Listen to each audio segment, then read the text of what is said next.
Buen día, ingeniero Hernán, mucho gusto. Mi nombre es Juan David Pardo y a continuación voy a hacer entrega de la actividad número uno de la unidad 3, patrones de diseño.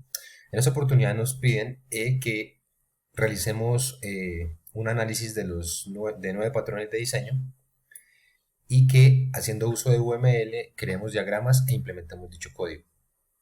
Perfecto, para facilitar la explicación de este contenido que es bastante extenso, creé un repositorio en GitHub en el cual voy a mostrar paso a paso el desarrollo de la actividad. En la primera parte tenemos una breve introducción, que es un patrón de diseño. Un patrón de diseño es una solución elegante, comprobada y estándar a problemas comunes de software que permiten generar un vocabulario común a la hora de colaborar con otras personas. Básicamente tenemos tres grupos de patrones. Tenemos los patrones creacionales, dentro de los cuales, bueno, esos patrones creacionales nos proporcionan mecanismos de creación de objetos que incrementan la flexibilidad y la reutilización de código. Es básicamente el objetivo que persiguen estos patrones creacionales. Dentro de los patrones creacionales tenemos tres: el Factory o Factory Method, Abstract Factory y el Builder. Los patrones estructurales nos permiten ensamblar objetos y clases en estructuras más grandes a la vez que se mantiene la flexibilidad y eficiencia de la estructura. Perfecto. En este caso tenemos el Compose, Decorator y la fachada, y los de comportamiento, que se encargan de garantizar una comunicación efectiva y la asignación de responsabilidades entre objetos. Aquí tenemos el Observer, el Template Method y el Iterator. Perfecto, vamos a arrancar con el primero del grupo de creacionales, que es el Factory Method o Factory. Básicamente aquí también lo agrupé por tres secciones. ¿Cuál es el propósito del patrón, su aplicación y su estructura general? Esta es la estructura pues que definieron los creadores de estos patrones. Entonces básicamente el Factory Method define una interfaz para crear objetos, dejando a las subclases decidir qué tipo de clase realizará la instancia en tiempo de ejecución. ¿Sí? Básicamente esto es para no tener quemados las instancias, la inicialización de las instancias por todo lado del código. Se define una factoría, una fábrica, en la que aquí podemos observar en la estructura del patrón tenemos la interfaz producto, que nos permite al creador, el cual depende del producto, realizar, definir las operaciones que se van a implementar por los creadores concretos. Aquí tenemos creador concreto A, creador concreto B, y aquí vemos que implementan el método crear producto. Y bueno, esa es básicamente la estructura. Aquí tenemos un caso de ejemplo para una fábrica de carros. Aquí tenemos la interfaz carro con sus miembros, y aquí la factoría, que básicamente es lo que nos permite crear un producto, y ese producto, digamos, esta interfaz es implementada por dos tipos de carros, Toyota y Nissan, y implementan el método crear product, reciben un string y devuelven pues un carro básicamente. Y aquí tenemos pues las implementaciones concretas del carro. Esto nos facilita que a la hora de crear instancias de este tipo no tener quemado el new por todo lado. Luego tenemos el Astra Factory, que provee una interfaz para la creación de familias u objetos dependientes relacionados sin especificar sus clases concretas.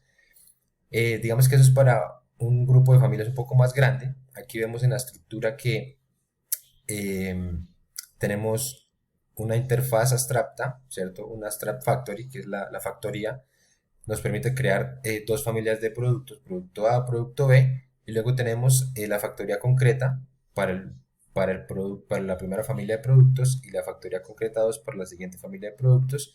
Y aquí básicamente cada una de las clases que queramos que sean construidas con esas factorías deben implementar esa interfaz, y pues finalmente el cliente lo que hace es usar esas factorías para crear las instancias.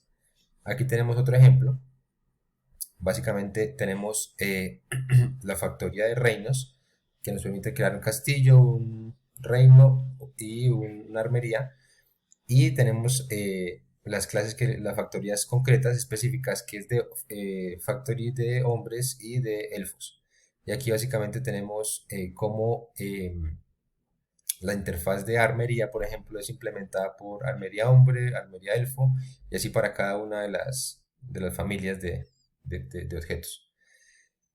Perfecto, el Pattern Builder, su propósito es separar la construcción de un objeto complejo de su representación para que el mismo proceso de construcción pueda crear diferentes representaciones. Nos permite crear un objeto que está compuesto por muchos otros objetos. Y bueno, básicamente cuando usamos Builder, cuando queremos construir un objeto compuesto de otro objeto, que la creación de las partes de un objeto sea independiente del objeto principal. Y bueno, básicamente aquí tenemos la estructura general. Tenemos el builder que define pues, las operaciones de construcción, el director que se encarga de hacer una referencia a ese builder y hacer esa creación.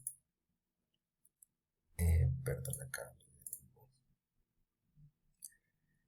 Y los builder concretos que implementan pues, la interfaz builder y ya digamos que cada uno de los productos que se quieran crear.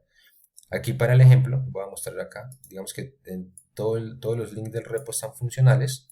Aquí podemos ver las clases que se implementaron, ¿sí? Aquí el código de cada una de las clases y cómo interactúan, cómo fluye esa relación entre las clases.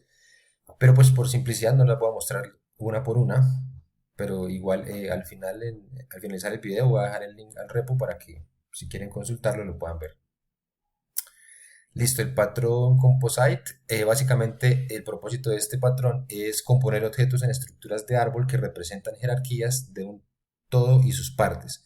El Composite provee a los clientes un mecanismo trato para todos los objetos que forman la jerarquía.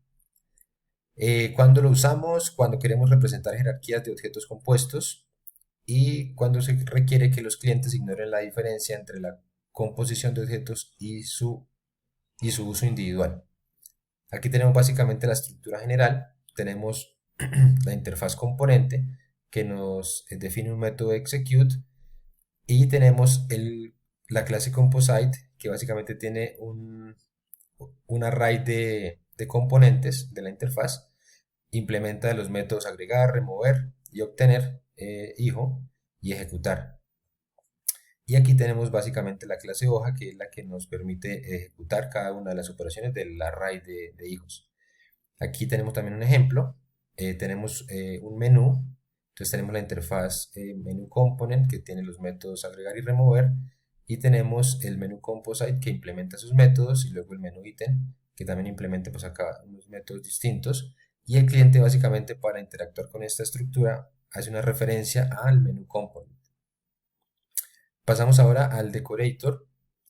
Básicamente este patrón lo que viene es a permitir extender la funcionalidad de los objetos que se puedan hacer de forma estática en nuestro código. Tiempo de compilación mediante el uso de la herencia, sin embargo, podría ser necesario extender la funcionalidad de un objeto de manera dinámica. Cuando lo aplicamos, este patrón, cuando necesitamos añadir o eliminar dinámicamente la responsabilidad de un objeto, es decir, en tiempo de ejecución, cuando queremos tener las ventajas de la herencia, pero necesitamos añadir funcionalidad durante el tiempo de ejecución. Nos permite también simplificar el código agregando funcionalidades usando muchas clases diferentes y evita sobreescribir código viejo agrandado. O sea, básicamente nos permite, como esas muñecas rusas, vamos metiendo una dentro de otro, básicamente es lo que nos provee este patrón de diseño. Aquí pues su estructura general, donde tenemos el decorador base, luego los decoradores concretos y vemos cómo el componente nos permite llamar al método ejecutar, que es el que se encarga de ejecutar el método en toda la jerarquía, ¿no? Porque sabemos que están ahí unos sobre otros. Aquí tenemos el ejemplo. Tenemos la interfaz PISA que tiene sus métodos getPrice y getDescription. Y luego tenemos el toppings decorator y el plain pizza que heredan de esa clase pizza. Y básicamente aquí tenemos las clases que heredan de topping decorator que implementan esos métodos y facilitan la interacción al cliente de esa estructura. Pasamos ahora a fachada. Básicamente el propósito de este patrón es proporcionar una interfaz unificada para un conjunto de interfaces de un subsistema. Define una interfaz de alto nivel que hace que sea fácil usar el sistema subyacente. Aquí básicamente esto es algo muy común en la industria. Tenemos un montón de clases regadas por todos lados y hace que los clientes tengan que conocerlas una a una. Este patrón básicamente lo que hace es te permite crear como una puerta de entrada en la que el cliente siempre se contacta con la fachada y la fachada es la que se encarga de buscar en cada una de las clases la funcionalidad que se requiera y pues el cliente no se entera de ello. Aquí pues bueno, pusimos un ejemplo del banco. Aquí tenemos una fachada banco que lo que hace es encapsular un montón de métodos de distintas clases y le permite al cliente que directamente le pegue o haga una instancia de fachada y pueda usar toda esa funcionalidad unificada que estaría regada en varias clases. El siguiente patrón es el patrón observer, que básicamente lo que hace es definir una dependencia de uno a muchos entre los objetos de manera que cuando un objeto cambia de estado, todos los que dependen de él son notificados y actualizados automáticamente. Aquí básicamente es el típico ejemplo en el que no me llames, yo te llamo, en el que se invierte esa dependencia y básicamente cuando se termina de hacer alguna tarea, lo que hace es el publisher notifica al suscriptor para que el suscriptor realice alguna actividad y no como se hacía tradicionalmente, que cada cierto tiempo se hacía un timer o alguna cosa para estar preguntando por el estado final de una tarea. Bueno, aquí también está un ejemplo con subastas. Tenemos la interfaz observer con su método update, el binder implementa el método update también, el suscriptor y aquí básicamente lo que hace, le permite es atachar, desatachar y notificar al observer al que se suscribió cuando se presenta un evento. Y el auditioner es básicamente el que está escuchando o el que se suscribió a ese evento. Perfecto, pasamos ahora a Template Method. Básicamente el Template Method define el esqueleto del programa de un algoritmo en un método llamado método plantilla, el cual difiere algunos pasos a las subclases. Usamos este patrón cuando se desea dejar que las subclases que se implementen tengan un comportamiento que pueda variar. Aquí también podemos ver su estructura, es un patrón muy sencillo. Tenemos una clase abstracta donde se define una serie de pasos y las clases concretas implementan los pasos que necesitan y eso nos permite simplificar pues, la utilización de este tipo de escenarios.